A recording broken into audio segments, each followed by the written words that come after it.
Voice, आपकी सोच, आपकी आवाज। सीएल के सभी अधिकारीगण और उपस्थित बहनों और भाइयों, 50 वर्ष की शानदार यात्रा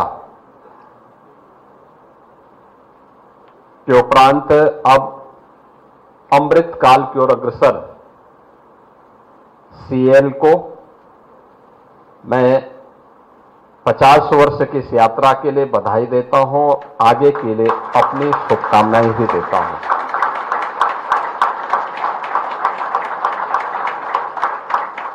ये सचमुच किसी भी संस्थान के लिए एक गौरवशाली क्षण हो सकता है। 50 वर्ष प्रारंभिक चढ़ाव के बाद बीच का एक कालखंड ऐसा भी था कि जब अंधकार के बादल सीएल के ऊपर मंडराने लग गए थे।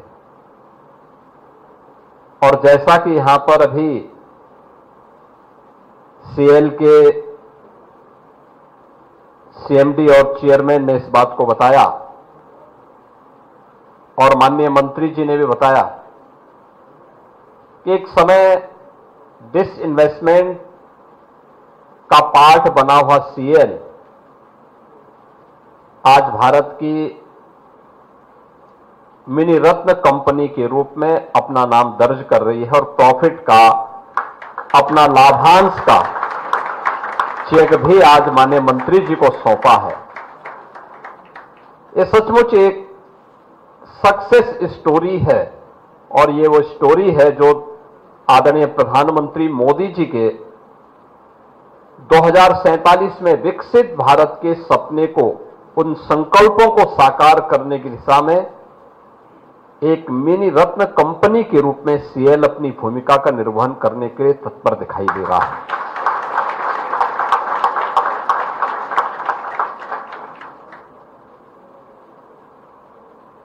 हमने देश की आजादी के आयोजन को तो नहीं देखा, लेकिन बहुत सारे लोग ऐसे भी होंगे जिनको देश की आजादी का स्वर्ण जयंती वर्ष भी नहीं पता होगा। उम्र छोटी रही होगी, लेकिन आजादी के अमृत महोत्सव वर्ष को हम सब ने उस आयोजन में सहभागी बनकर के, उस आयोजन का हिस्सा बनकर के भारत की आजादी के शताब्दी महोत्सव के संकल्पों के साथ जुड़ने का अवसर हम सबको प्राप्त हुआ। प्रधानमंत्री मोदी जी ने पूरे भारतवासियों के सामने 2047 का एक लक्ष्य दिया। जब ये देश अपनी आजादी का शताब्दी महोत्सव मना रहा होगा, कैसा भारत हमें चाहिए, कैसा भारत हो। वह भारत लाचार भारत न हो, वह भारत दुनिया के सामने अभाव से ग्रस्त भारत न हो, वह भारत आत्मनिर्भर भारत हो, विकसित भारत हो और विकसित भारत की राह जाती है इस प्रकार की मिनी रत्न और रत्न संस्थाओं के माध्यम से, जो सीएल ने अपनी एक सक्सेस स्टोरी के माध्यम से पिछले 10-11 वर्ष के अंदर डिसइन्वेस्टमेंट को धता बताते हुए, उसको नकारते हुए आज अपने आप को एक लाभांश कंपनी के रूप में प्रस्तुत किया है। आप याद करिए 1974 में स्थापना के बाद रिन्यूएबल एनर्जी के लिए यहां पे फोटो सेल की स्थापना करनी है। देश के अंदर पहला काम इस संस्था ने इस दिशा में कदम उठाते हुए किया था और आज देश का पहला ऐसा डाटा सेंटर यहां पे स्थापित हो रहा है, जिसके पास अभी तक भारत में जिसके पास इस प्रकार की कोई टेक्नोलॉजी नहीं और जिस प्रकार के एक बड़े लक्ष्य को ध्यान में रख करके आज हम आगे बढ़ रहे हैं, मेरा मानना है कि यह एक शानदार यात्रा को प्रदर्शित करता है और नए भारत की उस यात्रा को प्रदर्शित करता है जिसने प्रधानमंत्री मोदी जी के विजन को प्रभावी ढंग से अपने जीवन का हिस्सा माना है और उन संकल्पों के साथ जुड़ करके हमें विकसित भारत के सपने को साकार करना है।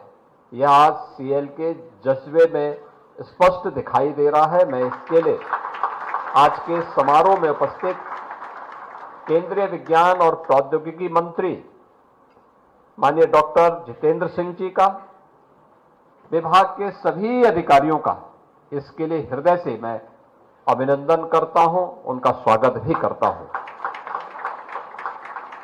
बहनों और भाइयों, सीएल अनेक क्षेत्रों में देश के अंदर कार्य कर रहा है। रेलवे के लिए भी, डिफेंस सेक्टर के लिए भी, रिन्यूएबल एनर्जी के लिए भी और अन्य अनेक क्षेत्र में सीएल अपनी प्रौद्योगिकी का लाभ, अपने इनोवेशन का लाभ देश को दे रहा है। यह सराहनीय है और अभिनंदनीय भी। उत्तर प्रदेश ने पिछले 8 वर्ष में प्रधानमंत्री मोदी जी के मार्गदर्शन में हर एक क्षेत्र में एक नई गति को अपनी प्रगति का आधार बनाया है। उत्तर प्रदेश पिछले 8 वर्ष के अंदर, यह बहुत कम देखने को मिलता होगा कि कोई राज्य 8 वर्ष में अपनी अर्थव्यवस्था को 2.5 गुना अधिक बढ़ा ले। उत्तर प्रदेश ने इस लक्ष्य को प्राप्त किया है। 2016-17 में उत्तर प्रदेश, जैसा कि हमारे मंत्री श्री सुनील शर्मा जी बता रहे थे, एक बीमारू राज्य माना जाता था। हमारे बारे में परसेप्शन बहुत खराब था और उस दौरान हम लोगों को ये लगता था कि उत्तर प्रदेश जिस पहचान के संकट से गुजर रहा है, ये स्वयं के लिए तो अपनी चुनौती थी ही, लेकिन देश के विकास का भी एक बैरियर बन गया था उत्तर प्रदेश। आज जिस गाजियाबाद में है, सीएल के लोग इस गाजियाबाद की 8 वर्ष पहले की छवि को जानते होंगे। उस समय क्या दृश्य था और आज बदले हुए प्रवेश में मैं बार बार उत्तर प्रदेश वासियों से कहता हूं कि आप उत्तर प्रदेश से बाहर अब जाते होंगे। 8 वर्ष पहले जाते थे तो आपको देख करके, नाम सुन करके लोग आपसे बात करना पसंद नहीं करते थे, लेकिन आज जब आप किसी के पास जाएंगे तो उसका चेहरा आपसे बात करते हुए खिल उठेगा कि अच्छा उत्तर प्रदेश के हैं। ये परसेप्शन में जो अंतर आया है, एक टीम भाव के साथ उत्तर प्रदेश के अंदर डबल इंजन की सरकार ने जो कार्य प्रारंभ किया, आज उसका परिणाम आया है कि हम उत्तर प्रदेश के अंदर 6 करोड़ लोगों को गरीबी रेखा से उभारने में हमें मदद मिली। उत्तर प्रदेश की अर्थव्यवस्था को 2.5 गुना से अधिक बढ़ाने में हमें मदद मिली। पर कैपिटा इनकम को हमें उत्तर प्रदेश के अंदर 2.5 गुना से अधिक बढ़ाने में मदद मिली और उत्तर प्रदेश के अंदर एक बेहतरीन इंफ्रास्ट्रक्चर को, रोड इंफ्रास्ट्रक्चर का हो, रेलवे का हो, मेट्रो का हो, वाटरवे का हो, इसको देने में भी हमें सफलता प्राप्त हुई। जिस उत्तर प्रदेश में कोई पहले निवेश नहीं करना चाहता था और जो निवेश था भी वह समेट करके लोग भागना चाहते थे, आज उस उत्तर प्रदेश में पिछले 8 वर्ष में हमें 50 लाख करोड़ रुपए के निवेश के प्रस्ताव प्राप्त हुए हैं। 50 लाख निवेश के प्रस्ताव में से 15 लाख करोड़ रुपए के निवेश के प्रस्ताव को हम लोगों ने ग्राउंड ब्रेकिंग करके उनमें से अधिकतर को प्रोडक्शन के साथ भी जोड़ दिया है, जिनमें प्रोडक्शन भी प्रारंभ हो चुका है। और प्रत्येक सेक्टर की जो अलग अलग हमारी सेक्टोरियल पॉलिसीज हैं, उनके अपने पॉलिसीज के माध्यम से उन उद्यमियों को हमने जोड़ा है। सरकार समय पे पॉलिसी के अंतर्गत हम लोगों ने उन्हें निवेश मित्र के माध्यम से सिंगल विंडो की सुविधा भी प्रदान की है। इंसेंटिव भी हम उनके माध्यम से उसे उपलब्ध करवा रहे हैं। एमओयू मॉनिटरिंग का भी हमारा एक सेल है, जो इन सभी चीजों की क्लोज मॉनिटरिंग करते हुए, सारी समस्याओं का समाधान करते हुए, प्रोडक्शन प्रारंभ होने पर इंसेंटिव भी उसके अकाउंट में हम लोग सीधे भेजते हैं। वहां उन्हें किसी कार्यालय के चक्कर लगाने की आवश्यकता नहीं पड़ती है। और आज इसी का परिणाम है कि नया भारत बिना रुके, बिना डिगे, बिना झुके जब अपनी यात्रा को आगे बढ़ा रहा है, तो उत्तर प्रदेश ने भी इस बात को तय किया है कि विकसित भारत के प्रधानमंत्री जी के इस अभियान का हिस्सा बनकर के उत्तर प्रदेश एक आत्मनिर्भर और विकसित उत्तर प्रदेश के माध्यम से भारत की ग्रोथ इंजन की भूमिका को निर्वहन करने में अपना योगदान देगा।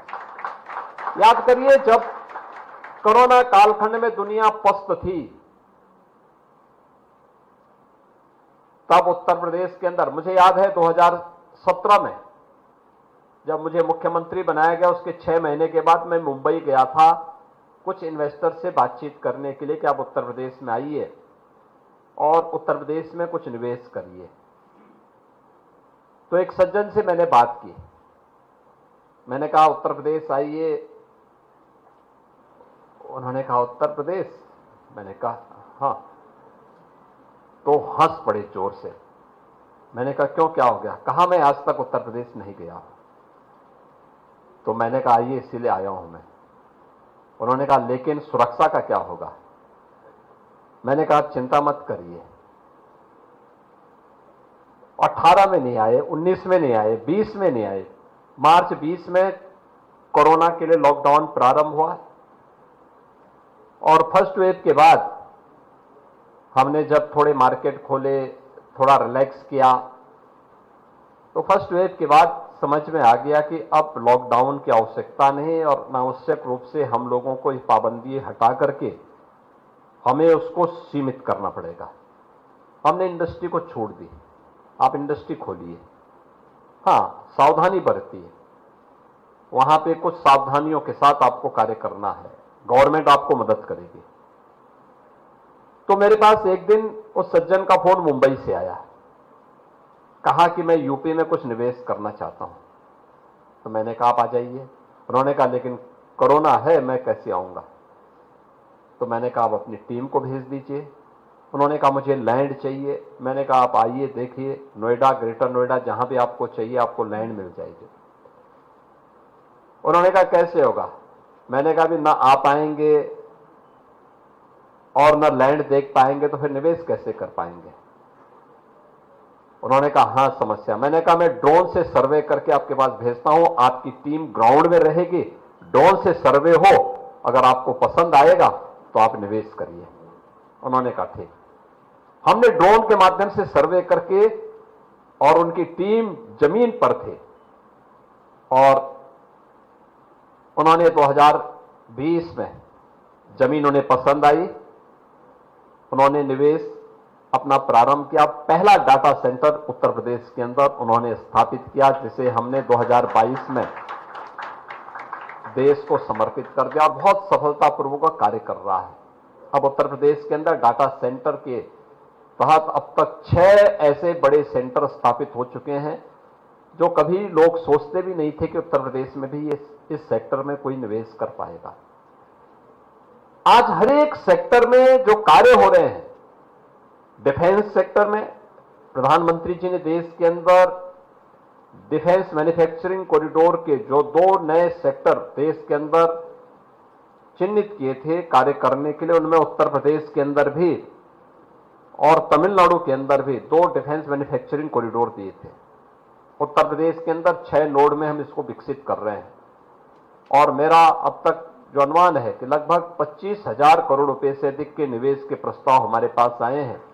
और इसमें लखनऊ का जो नोड है, मुझे बताते हुए प्रसन्नता है कि लखनऊ का नोट जिसके माध्यम से हम ब्रह्मोस मिसाइल वहां पर उसका प्रोडक्शन भी प्रारंभ कर दिए हैं और उसको हम लोगों ने वहां पर, मुझे बताते हुए प्रसन्नता है कि जो ब्रह्मोस मिसाइल से जुड़े हुए हमारे बहुत सारे ऐसे इक्विपमेंट होते हैं जो डिफेंस इंडस्ट्रियल कॉरिडोर के माध्यम से हम लोगों ने यहां पर कार्य किया है, उसमें बहुत सारे ऐसे चीजें हैं जो हम लोगों को सीएल जैसे संस्थानों से प्राप्त होते हैं, जिसमें खासतौर पर जो मिसाइल कार्यक्रम के रेनडाम्स हैं, उनके जो संवेदनशील रडार की सुरक्षा और उनकी स्पीड को नियंत्रित करने के लिए जो भी सिस्टम है, वह चाहे जो आपको माइक्रोवेव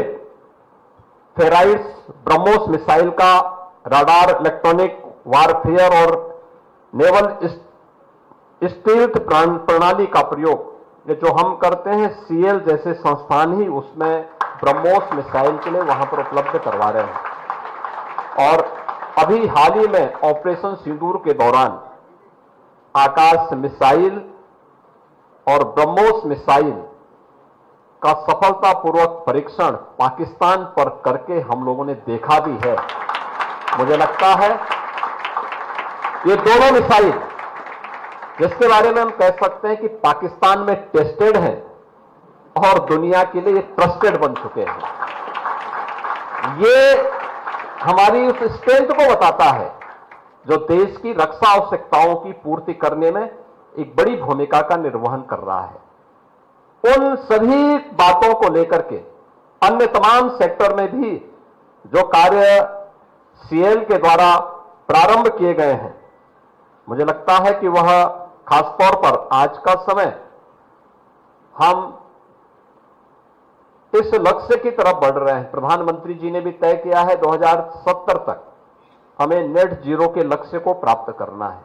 नेट जीरो के लक्ष्य को प्राप्त करने के लिए अगर आप देखेंगे, दुनिया के तमाम विकसित देशों ने अपने आप थर्मल पावर के प्रोडक्शन को बैन किया है, कंट्रोल किया है। उन्होंने रिन्यूएबल एनर्जी को या ग्रीन एनर्जी की तरफ ये लोग गए हैं। हाइड्रोजन एनर्जी उसमें हो सकती है, उसमें एटॉमिक एनर्जी हो सकती है। ये बहुत सारी चीजें हैं जिसमें उन लोगों ने कदम बढ़ाए हैं।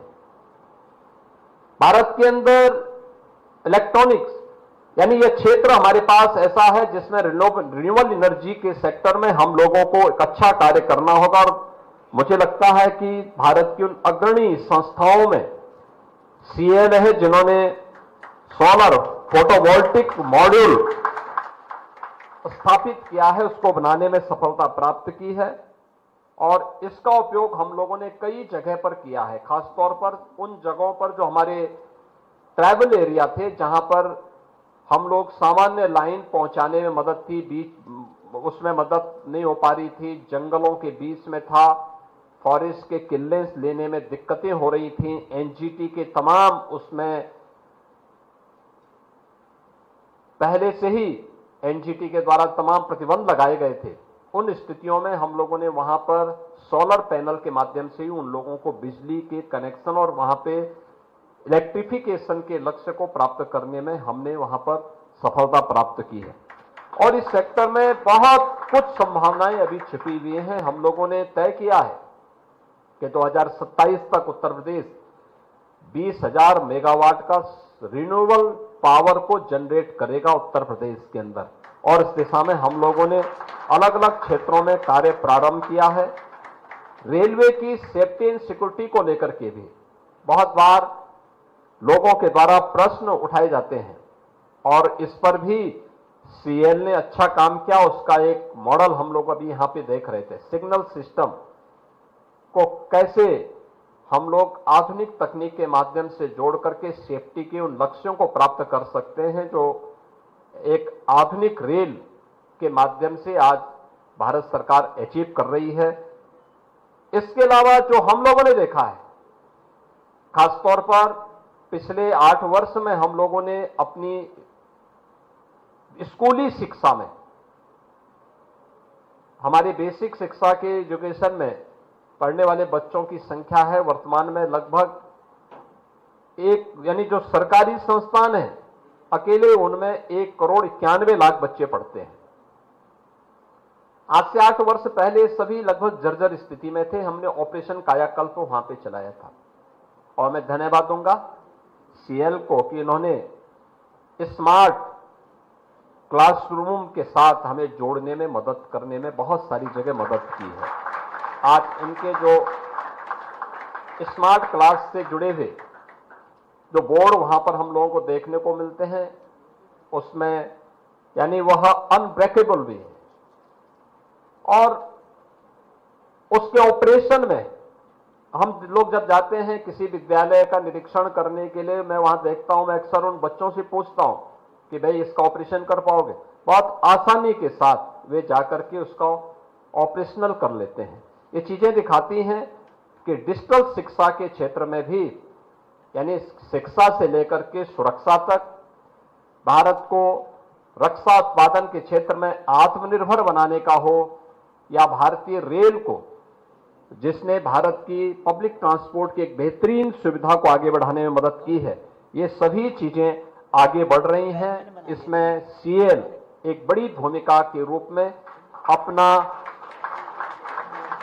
दक्षता का लाभ भारत को प्रदान कर रहा है, एक अभिनंदनीय प्रयास है।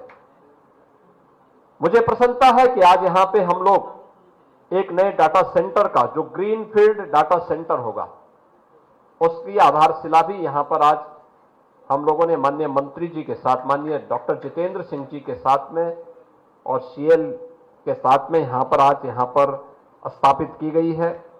मैं मानता हूं कि ये सभी जो प्रयास प्रारंभ हो रहे हैं यह एक नई दिशा में प्रधानमंत्री जी के विजन को, विकसित भारत के और आत्मनिर्भर भारत के संकल्पों को पूरा करने में एक निर्णायक भूमिका का निर्वहन करेगा।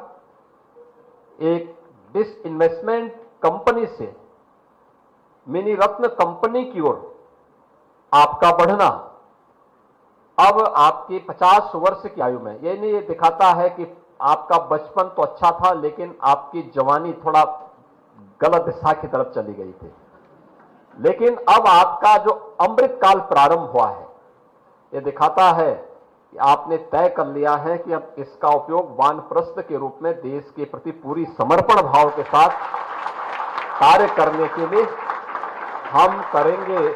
और ये 25 वर्ष का आपका कालखंड सचमुच आत्मनिर्भर और विकसित भारत के संकल्पों को पूरा करने में निर्णायक भूमिका का निर्वहन करेगा। मैं सीएल को इस बात के लिए आह्वान करूंगा कि अभी मेरी यहां पर माननीय मंत्री जी से भी चर्चा हो रही थी और ये आज हमारी आवश्यकता है। प्रधानमंत्री जी भी बार बार इस बात को कहते हैं कि इंस्टीट्यूशन को इंडस्ट्री के साथ जुड़ने की आवश्यकता है। उत्तर प्रदेश इस दिशा में बड़ा सौभाग्यशाली है कि हमारे पास शिक्षा के अच्छे अच्छे केंद्र हैं, विश्वविद्यालय हैं, आईआईटी, दो आईआईटी भी हैं, आईएम लखनऊ में भी है।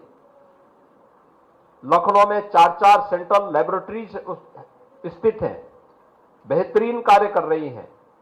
हम लोगों ने कोविड प्रबंधन के दौरान भी उनका उपयोग किया था। उनके साइंटिस्ट के साथ में लगातार संवाद बनाता था, उनको मैं आमंत्रित करता था और मैं विश्वास करूंगा कि हम लोग मिल करके उत्तर प्रदेश के अंदर इनोवेशन को, R&D के प्रोग्राम को उत्तर प्रदेश के विश्वविद्यालयों और उत्तर प्रदेश की अन्य अकादमिक संस्थाओं के माध्यम से आगे बढ़ाने, एक नई स्टार्टअप की संस्कृति को, जिसको प्रधानमंत्री मोदी जी ने पीएम स्टार्टअप के माध्यम से आगे बढ़ाने के लिए देशवासियों के सामने एक लक्ष्य रखा है, उसको आगे बढ़ाने के लिए हम सब मिलकर के कार्य कर पाएंगे। इस विश्वास के साथ मैं एक बार फिर से केंद्रीय मंत्री माननीय डॉक्टर जितेंद्र सिंह जी का हृदय से स्वागत करता हूं, उनका अभिनंदन करता हूं। सीएल को इन 50 वर्ष की शानदार यात्रा के उपरांत अब अपने आप को साबित करने के जो अवसर थे अब उससे आगे बढ़ करके आपने जो एक निश्चिंतता की दिशा में आगे का कदम बढ़ाया है और ये संकल्प तय किया कि 25 वर्ष का एक कालखंड हम भारत के कालखंड में बदलने का कार्य करेंगे। इसके लिए अपनी शुभकामनाएं देता हूं और विश्वास व्यक्त करता हूं कि आपकी शानदार यात्रा जो पिछले 8-10 वर्ष के अंदर देखने को मिली है, यह आगे बढ़नी चाहिए। मैं आपको इस बात के लिए भी आमंत्रित करूंगा कि अपने रिसर्च एंड डेवलपमेंट से जुड़े हुए और इनोवेशन से जुड़े हुए कुछ कार्यक्रमों को उत्तर प्रदेश के अकादमिक संस्थाओं के साथ भी आपका कुछ एमओयू होने चाहिए, जिसको हम आगे बढ़ाने में मदद कर सकें और राज्य सरकार इस दिशा में जहां पर भी आवश्यक हो सके, राज्य सरकार इसमें भरपूर सहयोग सीएल को उपलब्ध कराएगा, सीएल का सहयोग भी लेगा, जिससे प्रधानमंत्री मोदी जी के संकल्पों को हम आगे बढ़ाने में मदद कर सकेंगे। आप सबको मेरी हृदय से बधाई और मंगल में शुभकामनाएं। धन्यवाद। जय हिंद। माननीय मुख्यमंत्री जी, आपके उद्बोधन ने इस समारोह को एक नई ऊंचाई प्रदान की है। हम सभी हृदय से आपके आभारी हैं। एक बार फिर इंडिया